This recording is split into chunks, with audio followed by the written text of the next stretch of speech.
Assalamu alaikum. Mon nom est Abdessamad, mais vous pouvez m'appeler John. Aujourd'hui, dans cette courte vidéo, j'aimerais vous présenter une pratique de méditation très simple, mais puissante. On nous dit dans le Coran qu'il n'y a rien dans les cieux, rien sur la terre et rien entre les deux, si ce n'est que cela glorifie Allah. L'ensemble de la création est dans un rappel continu. Cela signifie quelque chose de profond. Chaque atome, chaque goutte d'eau, chaque roche, chaque plante, chaque animal, chaque molécule, tous les tissus de l'existence glorifient Allah constamment. C'est la nature même de l'existence. Et la partie de la création la plus proche de vous, c'est votre propre corps. C'est à travers ce corps que vous percevez tout le reste. Et votre corps, chaque cellule, chaque atome, se soumet toujours à Allah. Il ne s'est jamais opposé à lui. Il ne s'est jamais rebellé. Il n'a jamais choisi autre chose que ce qu'Allah a décrété. Votre corps est déjà en islam, au sens le plus profond. Soumission complète, obéissance complète. Voilà pourquoi sa louange continue et naturelle et sans effort. Une manière de comprendre cela, c'est de revenir à l'état d'un nouveau-né.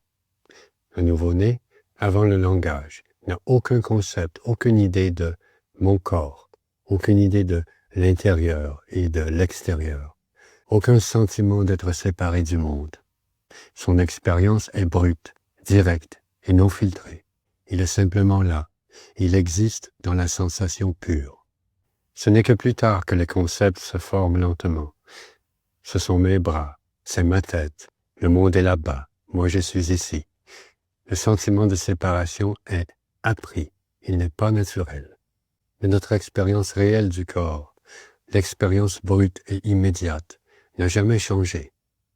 Même maintenant, sous les concepts, l'expérience est la même, sensation pure. En grandissant, le mental conceptuel devient actif et il commence à projeter. Il pose des étiquettes, des jugements, des interprétations et des suppositions par-dessus l'expérience brute, et ces projections forment lentement un voile sur la réalité. Nous pensons interagir avec la réalité, mais nous interagissons avec nos projections. Nous ne voyons pas le monde directement. Nous voyons nos idées à propos du monde. Nous pensons savoir ce que nous voyons, entendons, touchons, mais nous ne percevons même pas la surface. Nous percevons notre propre mental. La bonne nouvelle, c'est que ce voile peut s'affaiblir. Il peut s'amincir. Il peut même être abandonné. La réalité n'est jamais partie nulle part. Elle est toujours ici, sous les projections, attendant d'être vécue directement, comme le nouveau-né la vit. Et l'un des principaux endroits où le mental projette l'illusion, c'est sur le corps. Il nous dit, ceci est mon corps. C'est ordinaire. Ce n'est rien de spécial. Parfois, il y projette même de la négativité, de la critique, du jugement. C'est une erreur. Ce que nous appelons simplement le corps est un miracle stupéfiant. Une multitude d'atomes, chacun glorifiant Allah à chaque instant. Et pas seulement cela.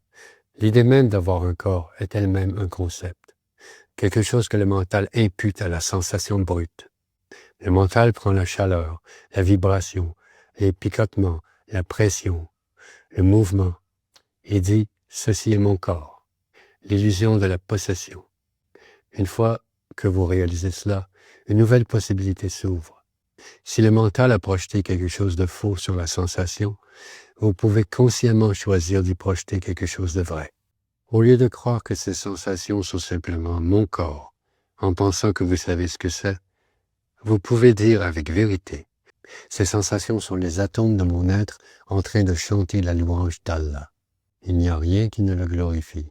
Alors quand vous fermez les yeux, que vous sentez la chaleur, les picotements, cette subtile vivacité, vous ne sentez pas votre corps, vous sentez la louange d'Allah. Et vous pouvez rejoindre ce cœur de louange, consciemment. Le fait que nous soyons faits d'argile signifie que nous sommes faits de la même matière que le reste de la création. Nous sommes faits du tissu de la terre. Et la science nous dit que ce qui apparaît comme solide est en réalité une énergie en vibration. Et cette vibration est la louange d'Allah, comme cela est révélé dans le Coran. Cette vibration glorifie Allah. C'est cela qui signifie être incarné. Être un être humain, c'est être uni à un corps physique. Un être humain est une conscience infusée dans la matière. Cela signifie que nous pouvons devenir conscients de la vibration à un niveau très élevé. Nous pouvons devenir très intimes.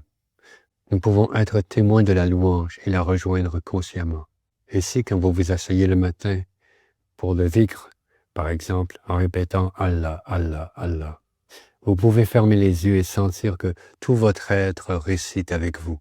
Ce n'est pas vous qui débutez la louange. Vous ne faites que rejoindre une louange qui est déjà en cours et qui l'a toujours été. Vos lèvres, votre souffle, votre cœur, votre mental, votre existence même devient un seul cœur de rappel.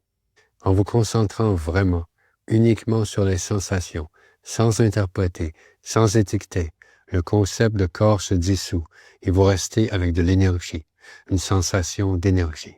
Vous pouvez interpréter ces sensations comme vos atomes glorifiant le Créateur et les rejoindre consciemment dans cette symphonie de louanges. Vous louez Allah avec tout votre être. Focalisez votre conscience sur les sensations. Des pensées peuvent apparaître, ce n'est pas grave. Laissez-les en arrière-plan. Devenez un avec les sensations. Vous vous unissez à la glorification qui se produit à travers chaque atome de votre être. Vous ne faites rien arriver. Vous devenez simplement conscient de ce qui se produit déjà de lui-même. Cette pratique affaiblira progressivement le voile projeté par votre mental conceptuel, le voile qui vous maintient séparés du reste de la création. Une séparation seulement illusoire.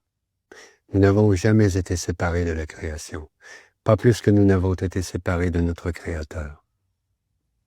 Assalamu alaikum.